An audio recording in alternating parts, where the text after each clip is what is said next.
Tuketi.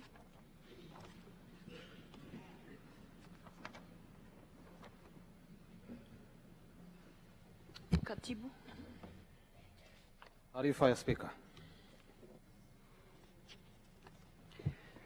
Mheshimiwa Bunge, taarifa ya Spika.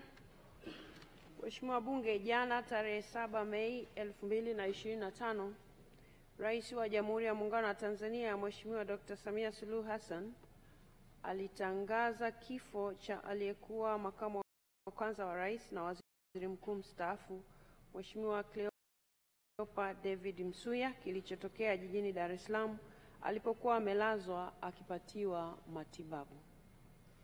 Katika taarifa hiyo, Mheshimiwa Rais alieleza kuwa hayati Mheshimiwa Cleopa David Msuya ameugua kwa muda mrefu na amekuwa akipatiwa matibabu ndani na nje ya nchi ikiwemo katika hospitali ya moyo ya Jakaya Kikwete. Mheshimiwa Bunge, kama mlivyosikia, Rais alitoa pole kwa familia, ndugu, jamaa na marafiki na Watanzania wote kwa msiba huu mkubwa kwa taifa letu.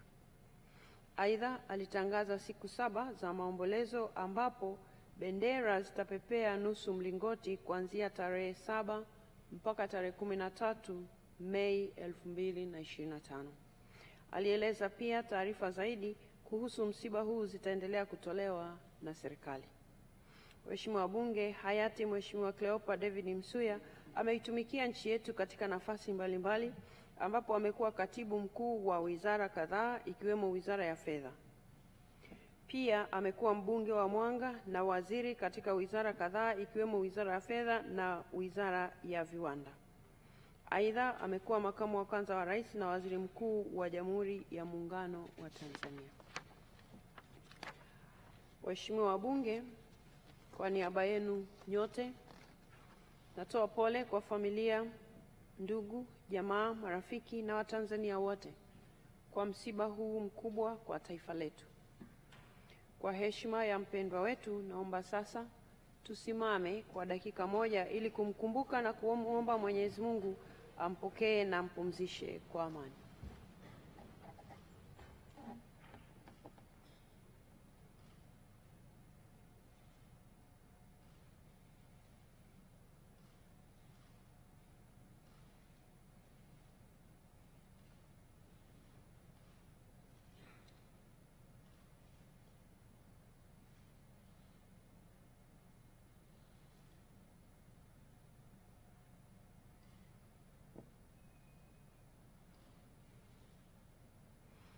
Bwana alitoa na Bwana ametoa, jina lake libarikiwe. Amen. Asante.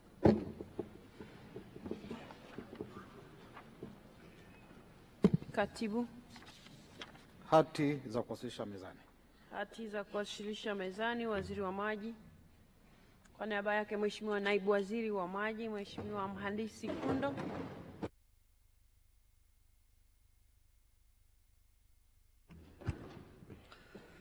Mheshimiwa Spika, kwa niaba ya Waziri wa Maji na kwa mujibu wa kanuni ya 118 fasili ya 5 ya kanuni za kudumu za Bunge toleo la Februari 2023, naomba kuweka mezani hotuba ya bajeti ya Wizara ya Maji ya makadirio ya mapato na matumizi ya fedha kwa mwaka 2025-2026.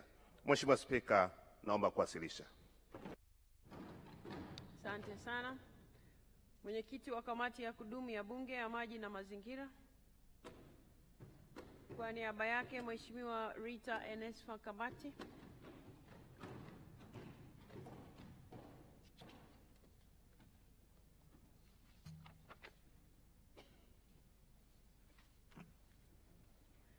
Mheshimiwa Spika, kwa niaba ya mwenyekiti wa kamati naomba kuweka mezani taarifa ya kamati ya kudumu ya Bunge ya Maji na Mazingira kuhusu utekelezaji wa bajeti ya Wizara ya Maji kwa mwaka wa fedha 2024-2025 pamoja na maoni na ushauri wa kamati kuhusu makadirio ya mapato na matumizi ya wizara hiyo kwa mwaka wa fedha mwaka 2025-2026.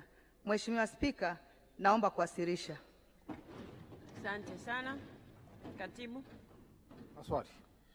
Maswali waheshimiwa wabunge. Tutaanza na ofisi ya Rais TAMISEMI. Mheshimiwa Josephat Sikamba Kandege, mbunge wa Kalambo, sasa ulize swali lake. Je, ipi kauli ya serikali juu ya upungufu mkubwa wa watumishi wa kada ya afya na walimu wilayani Kalambo? Swali hilo litapatiwa majibu na Mheshimiwa Naibu Waziri Dr. Festo Dugange. Ofisi ya Rais TAMISEMI, Mheshimiwa Dr. Dugange, majibu. Mheshimiwa Spika, serikali imeendelea kuajiri watumishi wa kada za afya na elimu ili kupunguza pengo la upungufu wa watumishi hao katika mamlaka za serikali za mitaa. Katika kipindi cha mwaka wa fedha 2021-22 hadi 2024-25, serikali imeajiri na kuwapangia vituo jumla watumishi wa afya 34,720 na walimu 45,804. Mheshimiwa Spika, katika mwaka wa fedha 2024-25, serikali imeajiri walimu 15,925 na wataalamu wa afya 9,384, ambapo jumla ya walimu 59 na wataalamu wa afya 28 wamepangwa katika mashauri ya wilaya ya Kalambo. Mheshimiwa Spika, serikali itaendelea kuajiri watumishi wa sekta ya elimu na afya kwa awamu na kuwapanga katika